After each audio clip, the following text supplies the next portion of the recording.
spicy chicken sandwich, easy mode. Disclaimer, this is my easy mode, not yours. First, take your frozen, pre-made chicken patty and hurl it into your toaster oven. Next, you're going to want to take mayo and some sriracha and mix it together.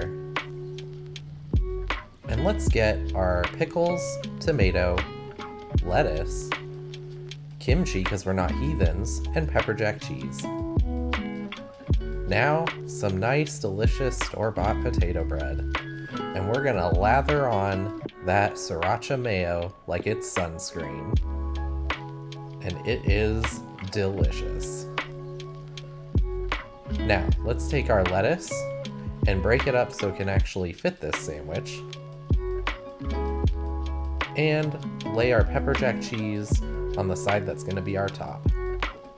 Now, take the hockey puck of a hot chicken patty and some tomato, and finally 4 pickles, and it must be 4.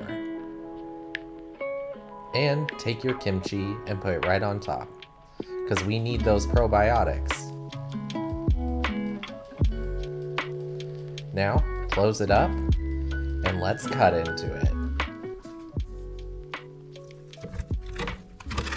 Ooh, do you hear that crunch?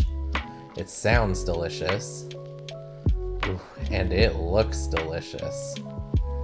My spicy chicken sandwich, easy mode. I hope you try it when you don't have a lot of time to cook. Enjoy!